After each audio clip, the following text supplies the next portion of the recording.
then we've got two San Francisco 49ers. Alex Smith, your quarterback Alex Smith, that tight end Vernon Davis. You know, I've had a chance to meet them. They seem like wonderful young men and just so impressive and poised. And so I can't help but wish them the best of luck until they play my Bears in week 11. What happened? What happened? Come on. Now, I know that was quite a show. You guys have been having fun. But now we got to get down to business. We're here because we've got some work to do. Yeah. We're here because we've got an election to win.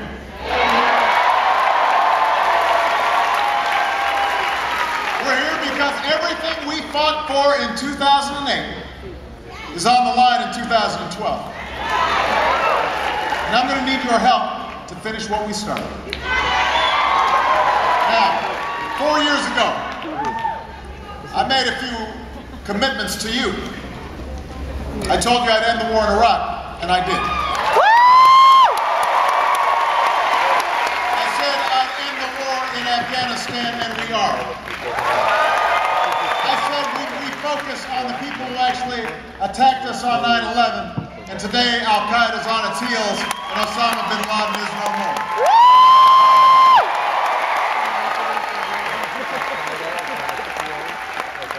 4 years ago, I promised to cut taxes for middle-class families, and we have by $3,600. I promised to cut taxes for small business owners, and we have 18 times. We got back every dime used to rescue the banks, and we passed a law to end taxpayer-funded Wall Street bailouts for good.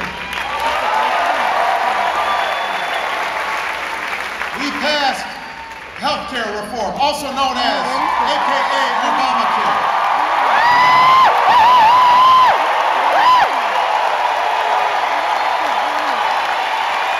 And we did so because I do care.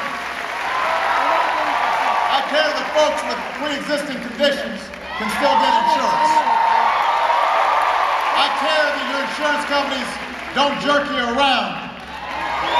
I care that we make sure that being a woman is not considered a pre-existing condition.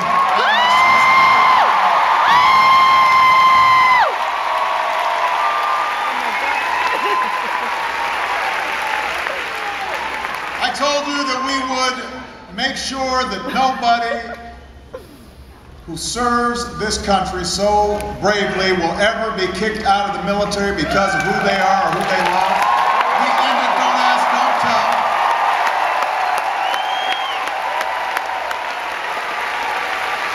When Governor Romney said we should let Detroit go bankrupt, we said, I don't think we're going to take your business advice. We reinvented a dying auto industry that's now back on top of the world.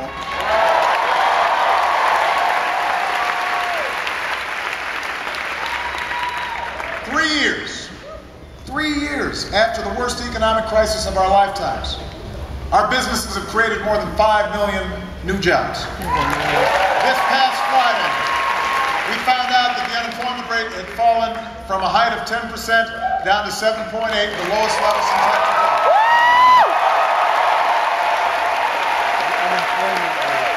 Manufacturers are coming back to America. Home values are on the rise. We are not there yet. We're not where we need to be yet.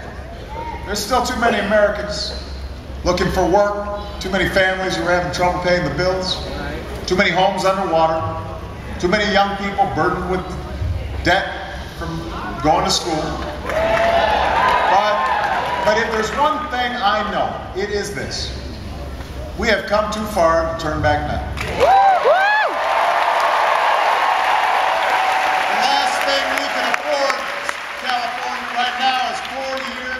The very same policies that led us into the mess in the first place.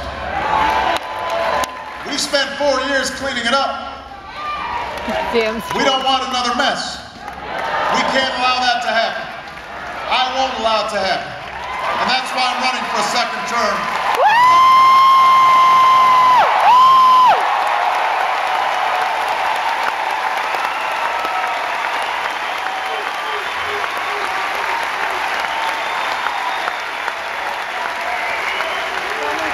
I've seen too much pain and too much struggle to let this country get hit with another round of top-down economics.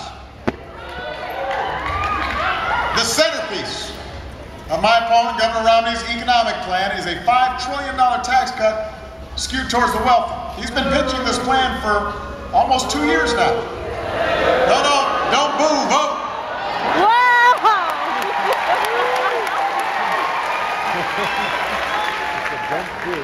So he stood up on stage during one of the primary debates, proudly promised that his tax cuts would include the top 1%. He promised this. But most of the economists who crunched the numbers said Governor Romney's plan would either blow up the deficit or raise taxes on the middle class. It's one or the other. That's how arithmetic works. So a few weeks ago, you know, you can start seeing he's figuring out, well, this isn't maybe selling that well. And then a few nights ago, suddenly a guy pretending to be Mitt Romney stood on a stage next to him and said he's changing his plan.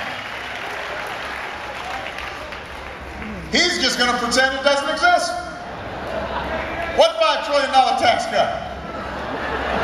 I don't know anything about a $5 trillion tax cut. Don't pay any attention to that tax cut behind the curtain.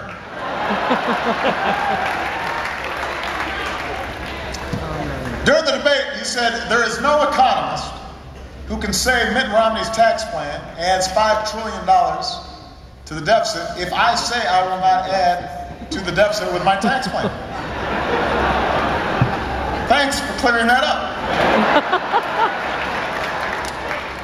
We'll take your word for it. This was almost as believable as when he said he'd bring down our deficit by going after what has been the biggest driver of our debt and deficits over the last decade, public television. PBS. You didn't know this, but for all you moms and kids out there, you should have confidence that finally somebody is cracking down on Big Bird. Elmo has been seen in a white Suburban. He's driving for the border. Oscar's hiding out in his trash can. We're cracking down on him. Governor Romney's plan is to let Wall Street run wild again, but he's going to bring the hammer down on Sesame Street.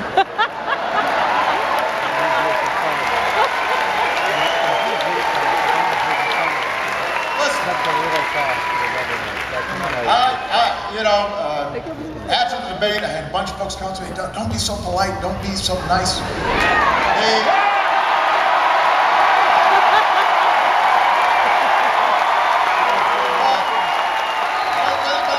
want everybody to understand something. What was being presented wasn't leadership, that's salesmanship. And we cannot afford another round of tax cuts for the wealthy. We can't afford to gut investments in education or clean energy or research and technology. We can't afford to roll back regulations on Wall Street banks or major polluters or insurance companies. That is not a jobs plan. That's not a plan to grow the economy. That's not change we can believe in. That's a relapse. We have been there. We have tried that. We are not going back. We are moving forward. That's why you're here. That's why I'm here. That's why I'm running for a second term as President of the United States.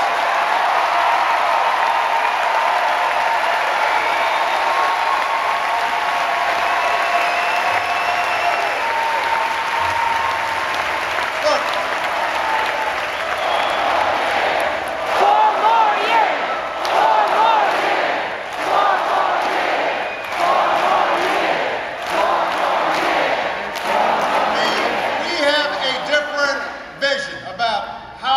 create jobs and prosperity in America.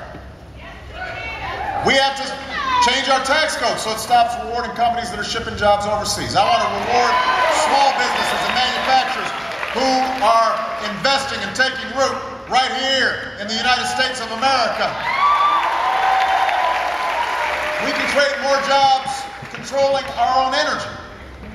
After 30 years of inaction, we raised fuel standards so that by the middle of the next decade, your cars and trucks will go twice as far on a gallon of gas. That's good for our economy. It's good for our national security. It's good for our environment. And today, the United States of America is less dependent on foreign oil than at any time in the last 2 decades.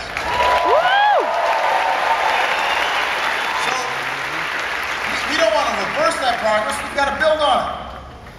My plan would cut our oil imports in half. We can invest in the clean energy that's creating thousands of jobs all across America right now. Wind power, solar power, clean coal, fuel-efficient cars, long-lasting batteries. We're producing oil and natural gas at record rates, but we have to make sure that we're also grabbing for the future. We can't cede that to somebody else.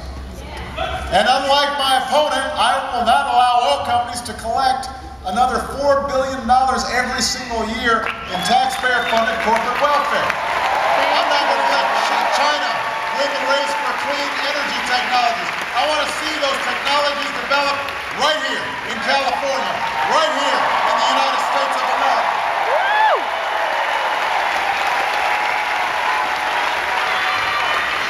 And as I said at the convention, yes, my plan will continue to reduce carbon pollution because climate change is not a hoax. Drought, floods, wildfires, they're not a joke. They're a threat to our kids' future. That's what we're fighting for.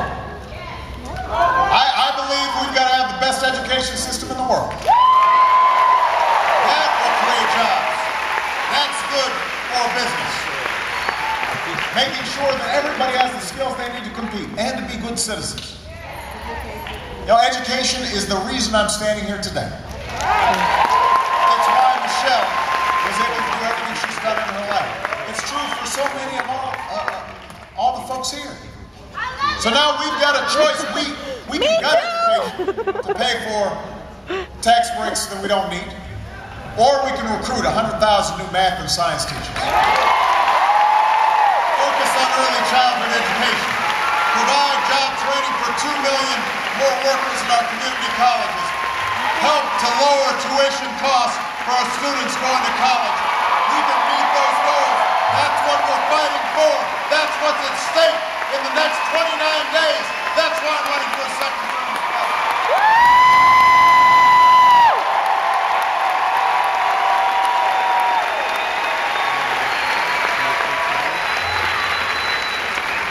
I want to use some of the money we're saving from ending the wars in Iraq and winding down our efforts in Afghanistan to pay down our deficit. Put people back to work all across America, rebuilding roads and bridges, airports and schools, infrastructure. That's what I'm talking about. I'm pitching, you're catching. Governor Romney, he has a different view. He said it was tragic to end the war in Iraq. In a speech today, he doubled down on that belief. He said ending the war was a mistake. I disagree. Bringing our troops home was the right thing to do.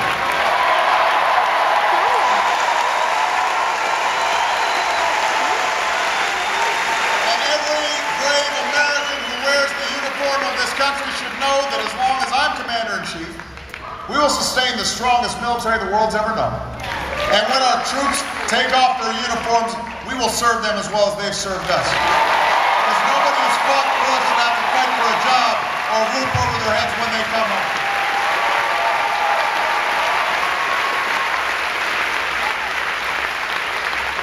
And yes, we need to cut our deficit and reduce our debt. And I love you back. We do have to reduce our debt and our deficits. I put forward a $4 trillion plan to get it done over the next 10 years. We've already worked with Democrats and Republicans to cut $1 trillion in spending. I am ready to do more. But we cannot just cut our way to prosperity. We cannot get this done unless we ask the wealthiest households to pay higher taxes on incomes over $250,000, the same rate we had when Bill Clinton was president. We created 23 million new jobs, went from deficit to surplus, created a whole lot of millionaires and successful small businesses as well.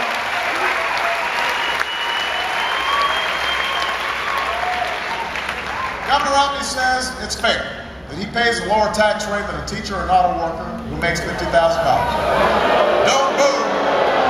Vote.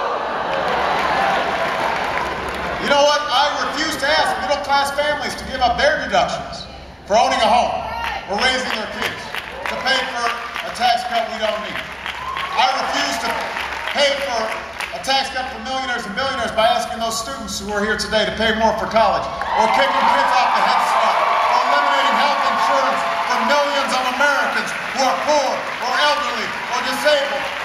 That is not what has built this country. That is not what we believe. That is not what's going to happen. We are going to go forward, not backwards. That's why I'm running for a second term as President of the United States.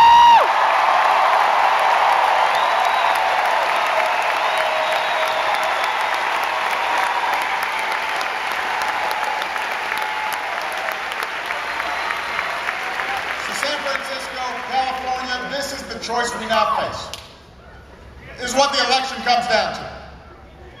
Over and over, we are told by opponents that since government can't do everything, it should do almost nothing. Basic philosophy is you're on your own. If you can't afford health insurance, hope you don't get sick. Companies are releasing pollution that our kids are breathing. Yeah. Well, that's just the price of progress. You can't afford to start a business or go to college, just borrow money from your parents.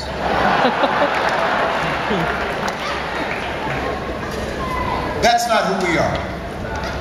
That's not what this country is about. Here in America, we believe in individual initiative. We believe that we can't help folks who don't want to try to help themselves. But we also believe in opportunity. We also believe we're all in this together. We also understand that America is not about what can be done for us, it's about what can be done by us. Together as one nation, as one people. That's what you all understood in 2008. That's what change was about. You, all of us, coming together. You're the reason. There's a little girl somewhere here in California who's going to get the care she needs because an insurance company can't impose some sort of lifetime limit on her coverage. You're the reason a factory worker who lost his job in Toledo or Lordstown, Ohio is back on the line building some of the best cars in the world. You're the reason that a student right here has help paying for a college education, or a veteran can go to school on the new GI Bill. You're the reason a young immigrant who grew up here, went to school here, pledged allegiance to our flag, will no longer be deported from the only country she's ever lived in. You're the reason why a soldier who has served us so bravely will not be kicked out of the military because of who they love. You made that happen. You're the reason that soldier can come home to his loved ones and hear those words, welcome home. You made that happen.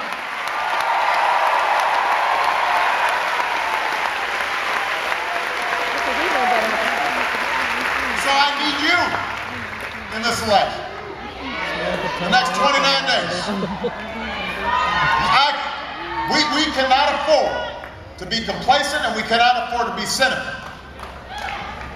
We've got to look back at the progress we've made, and that should give us confidence. But we have to understand we've got a lot more to do, and if we don't do it, then change won't happen.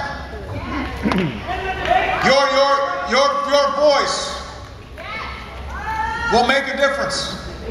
And if you don't make that difference, then other people will fill the void. Lobbyists and special interests, and the folks who write the $10 million checks to try to win this race, The ones who are trying to make it harder for people to vote. The politicians in Washington who somehow think that they've got a better idea than women about women's health care choices. Those are the folks that are going to be making decisions. If you are not making those decisions, only you can make sure those things don't happen. Only you've got the power to move us forward. I will be there with you. But this is a team, people. From the day we began this campaign, I always said, the change takes time. We always said that it'd take more than one term or even one president.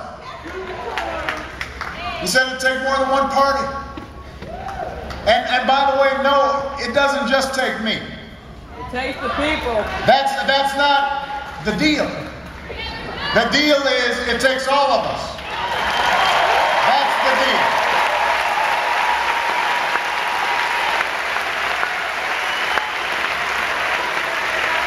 It won't happen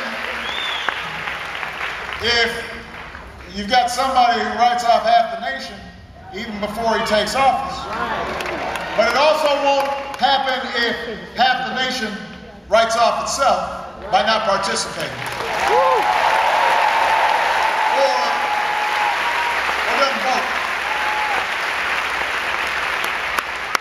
You know, in 2008, 47% of the country didn't vote for me.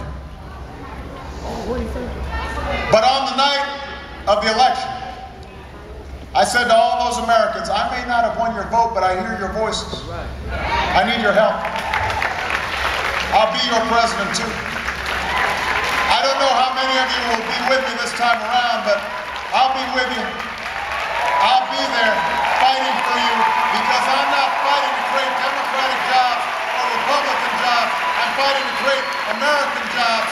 I'm not fighting to improve schools for red states or blue states. I'm fighting to improve schools in the United States. I'm not fighting for red values or white values or black values or Latino values or gay or straight values. I'm fighting for American values. They belong to all of us. San Francisco, we are not as divided as our politics would suggest. We've got more in common than our pundits believe. I still believe in you. I'm asking you to keep believing in me. I'm asking you for your vote. I'm asking you to knock on doors. I'm asking you to make phone calls.